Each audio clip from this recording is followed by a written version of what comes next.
plan to revisit that capability for local chambers of commerce and other organizations to offer those kinds of plans for businesses like mine and similar businesses. Yeah, great question. So Bobby, I'll kick it to you. And Debbie, good to see you. We did it. The realtors pushed it for a couple years. For 2 years, it died on arrival. This past year, we got it through. And so we hear you, we know the problem, because when you can spread the risk out, we know that you're going to lower the premiums. The bigger the pool, typically the better the advantage. So, yeah, strengthen numbers, you know, and so jump in, here you have a line. Yeah. Just real quick. Debbie and others, coming soon next year through the Virginia Chamber.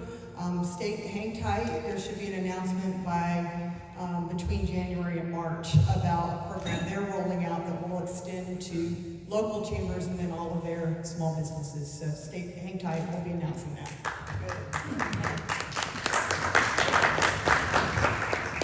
So time for one more question. I saw Supervisor Gary's hand in the back. Yeah, thank you. So it was on the last subject, but it's on this one too, in regards to our schools and our funding. We're having serious issues, as you may know, that we have underfunding. We have significant needs. We've had a lot of growth. Also, as a side note, if there's some way we can ask for proffers that I don't know about, please let us know about that, because we've all been struggling with that, I think, and that's part of this.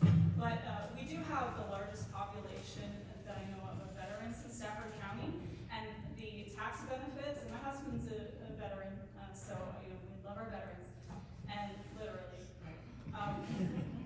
But the issue that we have is that because of those benefits, we're disproportionately impacted with the amount of tax revenue that we lose out on every year. The request last year, I think from the schools, there was a request around $13 million, which was right about what we're losing out from not having that tax income. So we've been asking for help from the state to replace some of that and mitigate some of that loss.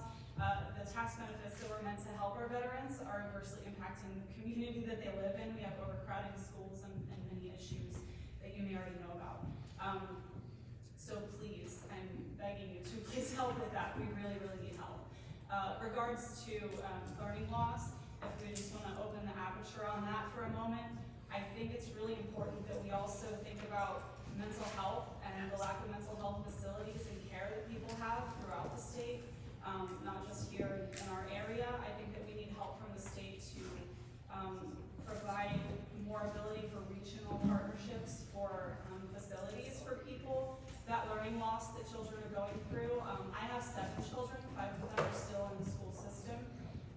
There are things that they endure at home that they've had to endure through COVID and be stuck in those homes. And there are many things going on, and trauma impacts the way that children learn.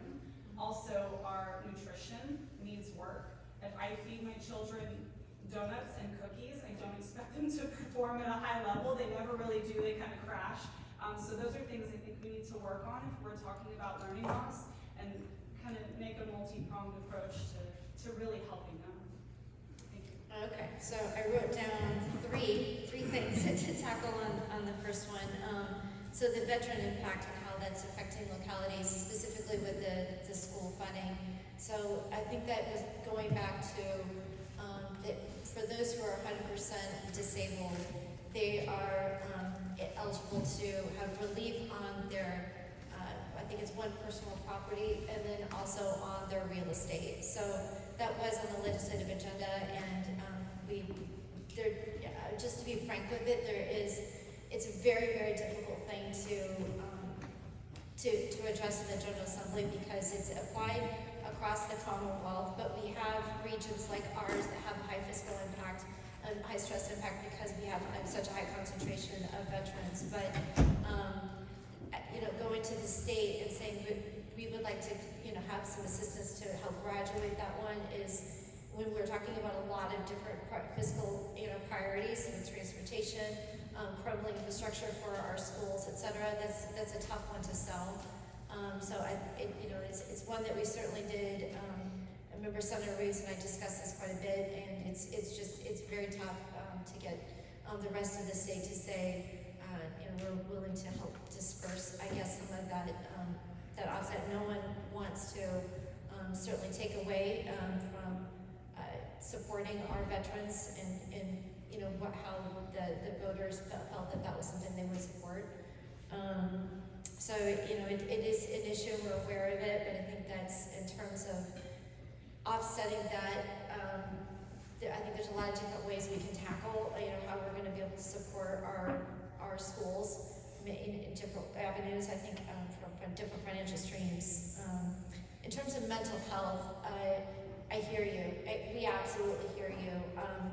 That was something I heard certainly a lot in the last couple of years. I don't think there's any family that hasn't been touched, either directly or just someone that they love, with something in mental health, and including ours. And so I held a mental health forum in August of this year and brought in some of the key stakeholders from law enforcement, Spotsylvania, Stafford, Fredericksburg, the hospitals, the Community Services Board, and a few others. And we just set aside a couple of hours and had just 3 very basic talking points that we wanted to discuss with them. We only got through 2, went over our allotted time. They brought a lot to the table. And so we used that feedback because I requested to sit on the Behavioral Health Commission, and they are now formulating their 5-year strategic plan. So we submitted their feedback, and with, you know, them taking a look at it, and said we would like to use these as to help shape the strategic plan for the Behavioral Health Commission as we move forward. That's how we shape our legislative agenda. Law enforcement is coming to us, and they've been telling us consistently that TDO issue is really a huge challenge right now. So those who are on a temporary detainment order right now, they are being held really egregiously, sometimes for days. They're chained, handcuffed to a bed. We have children as young as 6 years old that are being held for a long time until it expires. And it really, I believe that the whole root of the problem, and I've told them, anybody that I've had a chance to talk to, we hear you on this one. The challenge is that we have beds and we have capacity in our state hospitals. And so again, it goes back to the workforce. We are not getting bodies into work in our state hospitals if they're not in those facilities. We've got nowhere to take them. There's the problem. But I do think in the long term, there are some solutions that we can identify. I also sit on the Youth Commission, and one of the things that we addressed this year is, fortunately, a good problem we have is that our juvenile detention centers are running at very low capacity. So it's inefficient, but consistently the feedback was from law enforcement, et cetera, is that we do not want those facilities closed at all. We hear you that they're running, but we could look into possibly recalibrating some of that space to be crisis intervention centers. There's a couple of different ways you can frame that, and I know the hospitals understand, you know, exactly what we're talking about, but there are ways that we can make it where it's more localized, that we have some facilities that are not so far away that we can send them to, and hopefully that would be a more immediate response. But it boils down to workforce. I think that's the long-term answer. In the short term, when we listen to challenge of those who are direct care providers, they said there's just so much administrative burden that makes their job a lot harder. So, you know, while it may not seem like it's really significant in moving the needle, I do think that if you can share on some of the ways that maybe it's duplicious in doing your job, that it takes 4 hours to do an intake instead of 1, if we can identify those challenge areas, maybe that will not burden those direct care providers, and they don't get so burned out on their job, and they feel like they're really making more of an impact. So those are some small things we can do, I think, in mental health. Where on the long term, we look at what we're going to do to tackle workforce. I know that I was just looking at some of my notes that not really quite, we're still in the process with it, but a big part of what we're looking at Virginia is to encourage those to get degrees, credentials without as much debt. And so working on legislation to pull down the cost of getting degrees in a unique way, and what we can do to keep these students here in Virginia. So they're looking at more things like technical and trade and some of those critical workforce areas that we can get people in, and hopefully be able to have them continue to work in their field while they're, you know, scaffolding it up in their career. I think there's a lot of things that we can do. One of the things, going back to the TDO, that big source of frustration I had during the Behavioral Health Commission is that we passed legislation this last year, there's alternative transports we can have in the Commonwealth, but the problem with that, there's a company that we have a contract with, but they're not allowed to take anyone that is posing a threat to themselves or others if they're under restraint.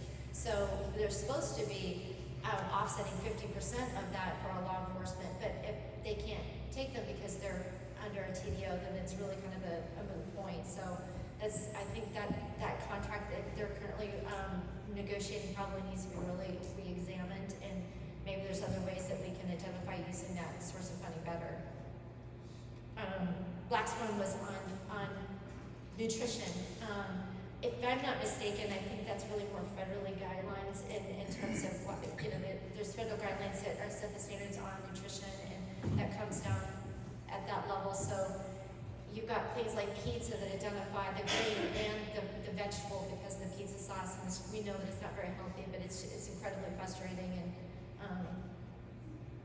yeah, I've seen pictures of it. I've certainly seen the ones where the rest of the world is serving these children these beautiful lunches, and we've got the federal government saying this pizza with the sauce is covering about 3 of the food groups. It's a bit ridiculous. Well, unfortunately, our time is short, so I want to say thank you to you all for